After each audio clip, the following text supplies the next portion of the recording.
ایک سوال یہ ہے کہ ہمارے گھر میں انتقال ہو گیا ہے اور اب عید قریب آ گئی ہے، تو ہم عید کی تیاری کریں یا نہ کریں؟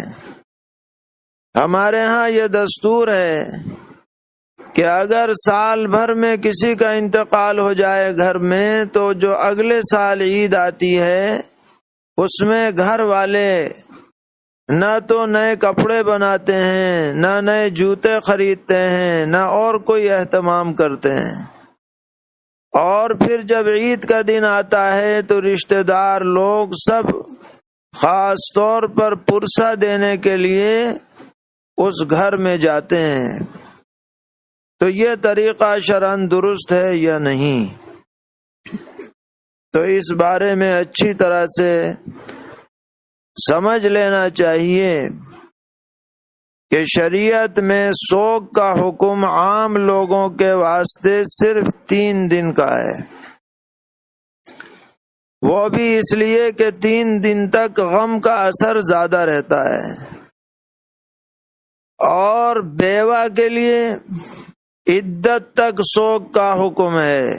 اگر وہ حمل میں ہے تو وضع حمل تک، اور اگر وہ حمل میں نہیں ہے تو 4 مہینے 10 دن۔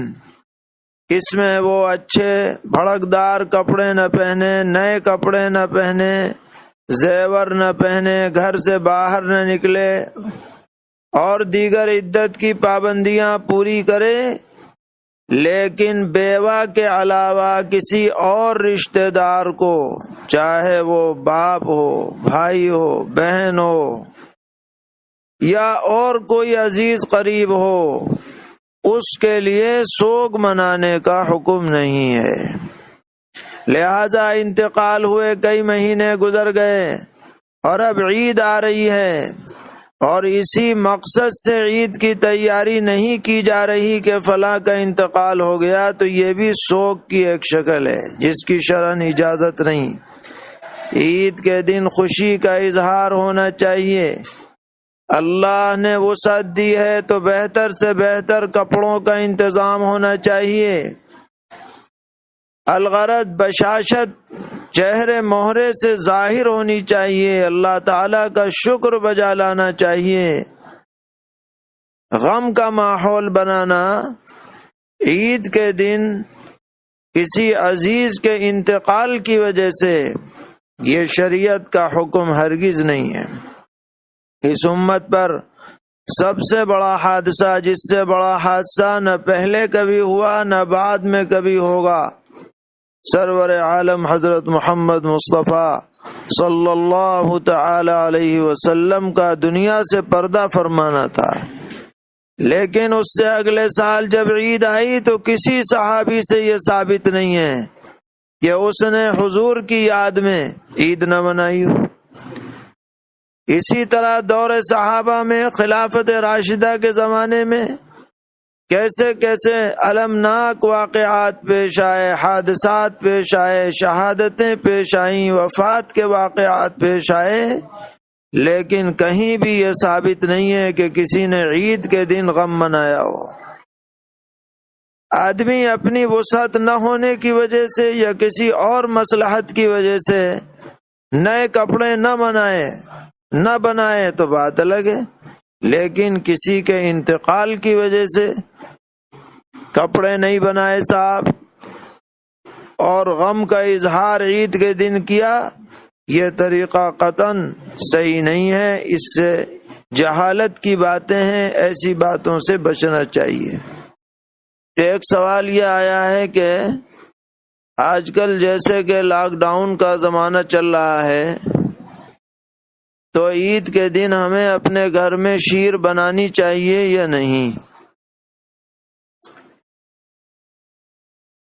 تو اس بارے میں عرض ہے کہ شریعت میں عید کے دن شیر بنانا کوئی لازم واجب کچھ نہیں ہے، بلکہ ہم نے تو یہ دیکھا ہے کہ یہ صرف ہمارے ہندوستان، پاکستان وغیرہ میں شیر بنانے کا دستور ہے۔ سعودی عرب وغیرہ میں یا دیگر ممالک میں اس طرح سے شیر نہیں بنائی جاتی جیسا کہ ہمارے ہاں بنتی ہے، اور شاید اس کی اصل یہ ہے کہ نبی اکرم علیہ الصلاۃ والسلام نے عید الفطر کے دن عیدگاہ جانے سے پہلے کھجور کھانے کو مستحب قرار دیا ہے۔ تو کھجور میٹھی ہوتی ہے، تو اسی کو دیکھ کر کے یہاں پر میٹھا بنانے کا رواج عید کے دن ہو گیا اور وہ پھر چل پڑا۔ تو یہ کوئی لازم ضروری نہیں ہے، لیکن اگر کوئی بنائے تو منع بھی نہیں ہے۔ اگر لاک ڈاؤن چل رہا ہے تو اس میں شیر بنانے میں تو کوئی رکاوٹ نہیں ہے، جو بنا سکے بنا لے، اور نہیں جی چاہ رہا ہے تو نہ بنائے۔ تو اس میں نہ کوئی ضروری ہے نہ غیر ضروری ہے۔ ہاں، خوشی کا اظہار عید کے دن ہونا چاہیے، چاہے لاک ڈاؤن ہو یا عام حالات ہوں۔ عید خوشی کا دن ہے، ہمارے انداز سے خوشی جھلکنی چاہیے، ہمیں ایسا معاملہ ظاہر کرنا چاہیے کہ ہم آج خوشی منا رہے ہیں۔